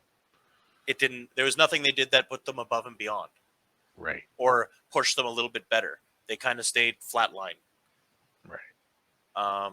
Yeah, so who else? That's Vancouver. They added a scorer in Mikheyev. Yes. I wouldn't say they're a winner because of it. They still have a lot to do with that team. Mm-hmm. That's why I consider Ottawa the only winner in Canada right now. Okay, well, that's your opinion. That's okay. That's how it goes. My view is Ottawa Senators are the winner in the end. All of the Canadian teams, they did exactly what they needed to do for their team. Their team has a lot of young players. They added depth with some older players within Giroux, for instance. They added more veteran presence, leadership with Giroux and other players. They've added the trade with Chicago, with DeBrincat, which I didn't expect to happen, and I'm surprised was allowed to happen from Chicago's perspective, because I thought the Hawks would be a lot more. But we could get into the Hawks just after this, because as far as I'm concerned, they're the biggest loser of the whole league. But anyway, they also just had Scotty Bowman step down as senior advisor. So there you go. So again, we'll talk about the Hawks after this, but I think on the Canadian side of the border for that, the biggest loser team, it's between the Maple Leafs and the Winnipeg Jets. Now, the Winnipeg Jets to me is the biggest one because they didn't address anything. They didn't help themselves improve. They didn't bring anything in that will actually, and I know you're not supposed to build your team on free agency. I get it, but they could have used some help. Okay, they could have used there are players out there that could have helped the Oilers, the Jets. But I think they're the biggest loser out of all of them because they just didn't think, they're just not active. And I think that's a point to the general manager. I never found that Kevin Cheveldayoff has been very aggressive. He's done some things, but he hasn't done the jobs that needed to be done to make them a true contender. They were great, and then all of a sudden they fell flat on their face, and they just, their defense, the people can rip right, like, go right through them, no problem. And I mean, Hellebuck, he's doing everything he can, but he can only do so much. He can only do so much, and it's not The fair to problem, him. they don't have that team. I'm wondering if they didn't do anything because they've already made everyone aware that it's going to be torn down, and they don't want to add anything to it. Yeah, well, that's the Because other thing. It's, there's well, a then lot you're of question stagnant. marks. Yeah. Yeah. Well, but the thing is, that's sometimes a good thing. You don't want to bring in money and fill up and lose some money because you've tied it up with new people if you plan on destroying it and starting over. Right. And So yeah, honorable potentially, mention. Yeah, go ahead. maybe their plan is to tear it down. Well, that's what I'm thinking is happening here. They're just in the midst of deciding what to do. I'd say honorable mention for a loser is the Maple Leafs, and I'll tell you why.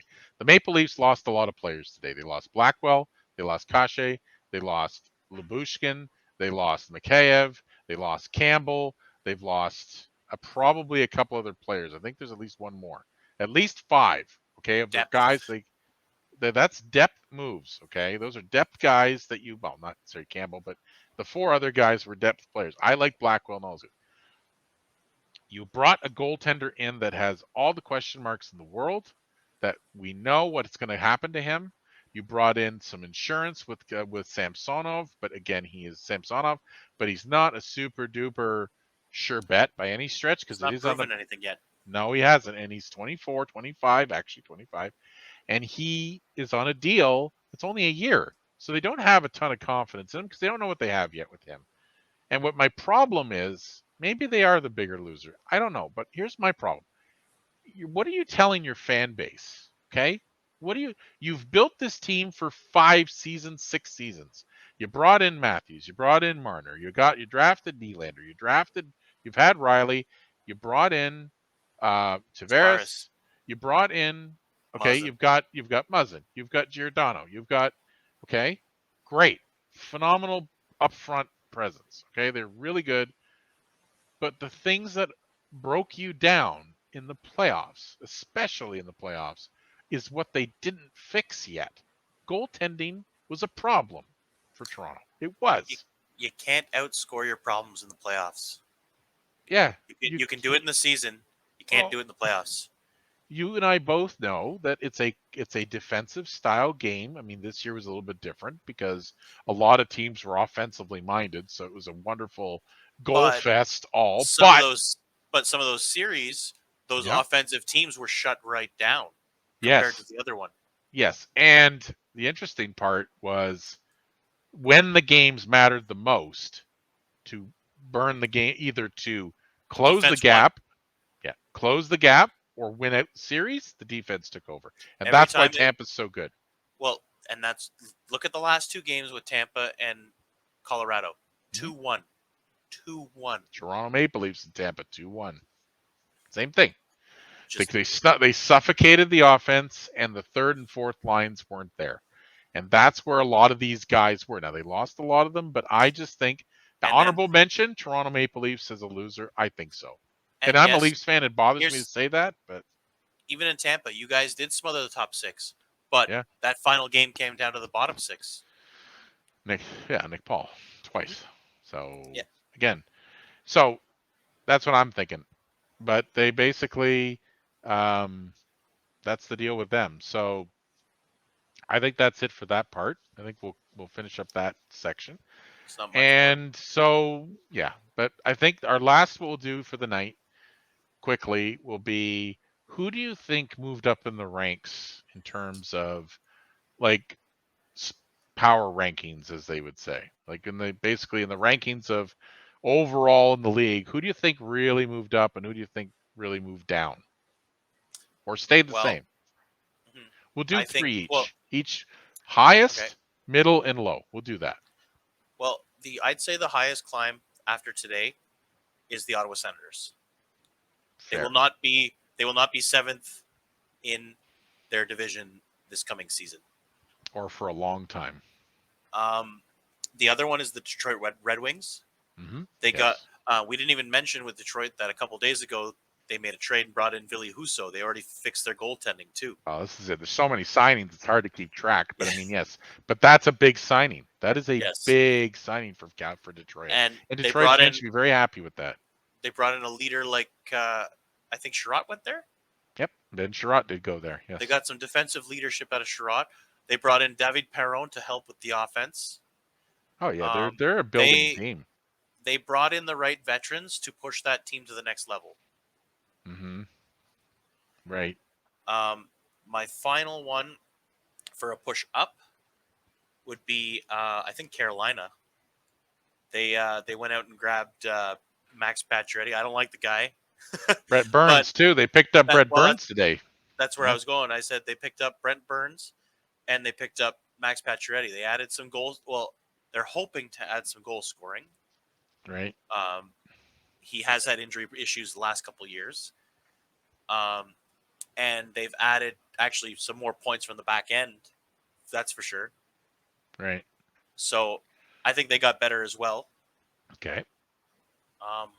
So those guys moved up or have been better. Now, how do you find who I would say do you feel has honorable been the mention. word? Honorable mention. I'll give the Rangers for bringing in Vincent Trocheck. Right. I'd say he's an upgrade on Strome. Yeah. Oh, big time. Yeah. And losers, big time losers. I would have to say that actually, let me see. Sorry, I would have to say for the losers side, Boston didn't do anything. No. Boston did nothing. If anything, if any team I thought would do something, Boston would be in there, but they didn't. Didn't do anything. I found New Jersey very quiet for a team that looked like they had plans for big uprising. Oh, I thought so. When they said they were willing to trade their second pick, that sounded like a team that was ready to press, and they didn't do anything. I thought Gaudreau was going there, but or the Islanders, but anyway. Mm-hmm. Another loser I would say is, unfortunately, the Edmonton Oilers is one of the big losers. They did not improve any positions that they needed to improve. Right. Yes, they got a starting goal, or they got a figurative starting goaltender. I still, as I said, I don't believe Campbell's the one, but I don't. Their duo now is Campbell Skinner. Well, no, it's Campbell. No, it is. Yeah, it's Campbell Skinner. Yeah. From Calvin Pickard is the third goalie. He's an insurance policy. Yeah, they didn't improve their defense. They did. They actually, I'd say their defense got worse because they lost. Duncan Keith retired. Mm-hmm. That's another hole. Yep. Offensively, they're trying to move Puljujärvi right now. He's obviously. It doesn't look like he's the player that they drafted. No, Edmonton has a lot of question marks. Mm-hmm. That I say they're a big loser because they're in the same. Like Edmonton fans must have the same question as you do. What kind of message is this you're sending to Draisaitl and McDavid? Same thing with Matthews. It's the same idea. That's what I mean. That's where I'm going with this. Yep. You guys seem to be built very similarly, but the Leafs seem to be a bit more stable. Well, the Maple Leafs views are different. They're not the same as Ken Holland's views, I don't think. I think Kyle Dubas he seems to keep most of his core always he's got a little more balance per se, not exactly, but I'll get into that with my assessment of the NHL in a minute. But yeah, so Maple Leafs. But yeah, those are all good teams, man. Like my teams, if I had to choose mine right now, I would say winners, absolutely. Senators are a winner because they did everything that we talked about earlier. Mm-hmm. I would say another winner would be the Avalanche because the Avalanche kept a lot of their core that did win them the Stanley Cup. All they lost is Burakovsky. And they lost Burakovsky and possibly Kadri. However, they may re-sign him. and Obey Kubel, but they picked up Gorgiev from New York, so they did okay. Red And Wings, they lost Red, Kemper as well. right? Kemper, but they replaced him with Gorgiev, so they have Yeah. it's not like they left the hole empty. Nope. Let's say also Red Wings, very strong. They did really well. Another team that I think was, I'm just looking at the names here, the Seattle Kraken. I think the Seattle Kraken came out of this pretty well. Now, they didn't do a ton in terms of signing players, but I find like they got Shane Wright, they got some good pieces. I like what the Kraken did. They got Borkowski, they got some players that will help them. Is And last I year's pick think they're good. Matt Beniers going to play this year too? Maybe. Wouldn't Uh, surprise me. I mean, they have all the I time in the world. Yeah, I wasn't sure if he was going to go back to college or if he was coming to play this year. Yeah, and I also think a team. Yeah, I don't know. It's going to be interesting to see what he does because I don't know much about him, but it'll be interesting what they have planned for him. The other team that I think did well is the Washington Capitals. Now the Washington Capitals got a goaltender. They lost Samsonov. They picked up Kemper. Washington's still a team that's still got the window open, sort of, but I find it's closing. But the other team, I though, just want to correct. what's that? I Go just want ahead. to correct. Actually, Matt Beniers is already playing. He played 10 games last year with 9 points. So they now have Beniers and Wright as their two young centermen, two future studs. There you go. That's good. Big winner though, late tonight. Columbus Blue Jackets for getting Gaudreau. I mean, that's a win. That's a win. One guy, but he's a win. He's a 100-point player. So Sign the good biggest for the fish. Jacks. Yep, pretty much. Now, losers. I would say Toronto is a mild loser because they addressed some issues, but they created more havoc and more uncertainty and less stability, as you said, but more stability, but less stability in some other areas, which questions my opinion on maybe where they're going to be next year. They have a lot of risk. They took a lot of risk with what they did. I don't like that. I mean, I don't mind risk, but not that kind. It's not necessary. Who else would I say is a loser? Calgary, of course. They lost Gaudreau. Edmonton, I could rank that in with you. The same idea. I don't know if it's as much, but they did sign a goalie. But again, they didn't address the issues that they had to address. Even if they signed a goalie, Right. they are still at the same weak point of the goalie because instead of two, they only have one to rely on now. Yeah. Okay. It's still in the same boat. And a guy who gets hurt all the time. Yes. But I'm just saying, they're still in the same boat with they don't have a goalie in that scenario. Because Stuart Skinner is not going to carry that team if Campbell gets hurt. No. Calvin Pickard isn't going to carry that team if Campbell is hurt. Yeah, absolutely. 100%. No, they're in deep trouble if that's going to be the case. Winnipeg Jets, by all means, as a loser. They didn't do anything to solve the problems. Bruins, they were too quiet, in my opinion. They should have did something else. They're a team in flux right now because they have players that are talking retirement or not signed yet. And the biggest, I mean, there's lots of other ones, but some honorable mentions in there. But as far as I'm concerned, and I like to give it a little time for this one, the biggest loser of the entire NHL, this entire offseason, is Chicago Blackhawks. Now, I have no idea what their strategy is. I don't know what their minds are in, where their minds are at, but you're basically reverse either. Clearly, they had no interest in this core. This core is gone, man. Like they have devoided their team of everything, and there's no hope of it getting better. Like, what is the end goal for this team for the next 3 years, even? I don't understand because, like, I don't get it. I'm looking at this rebuild and I'm doing quotations when I say rebuild because everybody in the guys you want to keep that are in the 24 to 21 range are the guys they're not keeping. Yeah. Oh, I know. What do you do? I don't what even doing. What are you guys doing?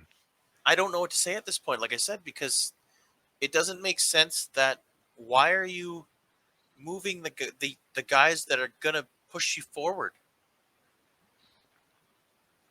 It's sad because they had such a nice team. Now there's talk that Kane and Taves want out. There's talk they Yep. want to move Taves, and there's talk that Kane wants to leave. Well, Kane was very upset about DeBrincat, and I don't blame him. How do you Kirby trade Doc, any of them? How do you trade a 41 goal scorer, and that's your return? Your return is so little. And also remember, they brought in Peter Mrazek from Toronto. That's their starter. That's their starting goaltender. That's not their backup. They don't have anyone else. Well, they don't have anyone else. I don't think. Who else do they have? Well, like Kevin Lankinen, who was marginally-ish. He's not very great. Or Colin Dahlia. Okay, so that's their starter. He's their veteran. He would be their veteran player to me. Him but and anyway. Lankinen. Oh boy. Lankinen. Maybe I won't feel so bad with Murray and Samsonov then. Oh my God! Wow. I get what you're saying, but different direction, man. Oh, I understand. I get. I'm doing strictly on the goalie part. Okay. Oh, I know, but yes. Anyway, I just Lankinen has played 37 games last year and 32 games this year, so it's not like he has a giant sample size to say, no, I'm number one. I feel and Mrazek is in the same boat. Right. Chicago fans must be just climbing the walls right now. Like, what are you doing, guys? And now you said Bowman's gone? As in old man Bowman? Scotty Bowman was the senior Scotty's advisor. Gone? Yes. And he stepped down this morning. Wow. Well, there you go. What's that tell you?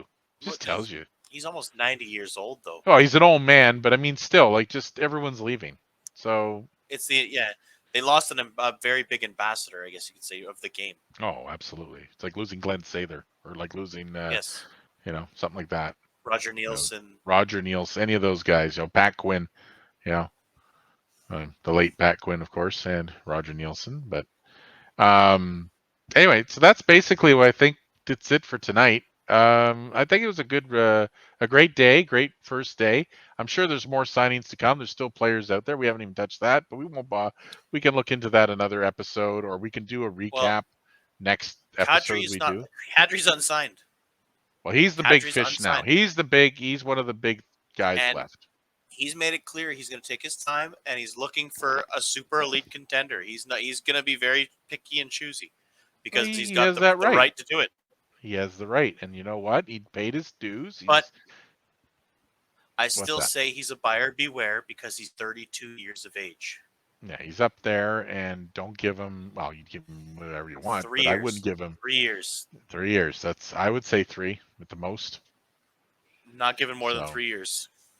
Yeah, no, I wouldn't either. Like I said, he's a buyer beware because most guys don't peak at 32. No, not at all. And his numbers peaked at 32. That's the thing. Yes, so that's what we have to keep an eye on, right? But so. He will always be a buyer beware in this market for me. Well, because he was a former centerman on my team, so I know what he's all about. He may be good this year. He may be good next year, but I guarantee you that the year after, he's going to start falling. Yeah, absolutely. So I think with that, we'll conclude tonight. I want to thank everyone who was watching, who everyone watched for this round. Thanks so much, Typhoon, for all the info you always bring. This is always a lot of fun. We're looking forward to doing another episode next week. I'm not sure what time, but we may put that out there on a update. But if you liked this video, if you liked what you watched, please feel free to hit the subscribe button and the like button on the YouTube channel because we will be posting this on there.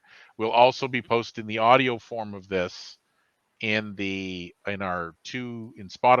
and in Anchor, which we will have the actual audio version. And also we wanted to thank everyone for listening and watching, and also for the comments today. Feel free to continue to comment. We love comments, negative, positive, whatever you have to help improve the show, make things better. And we're happy to hear from you. And with that, I think we will see you next time in the next video. Have a good night, guys. Have a good night, everyone.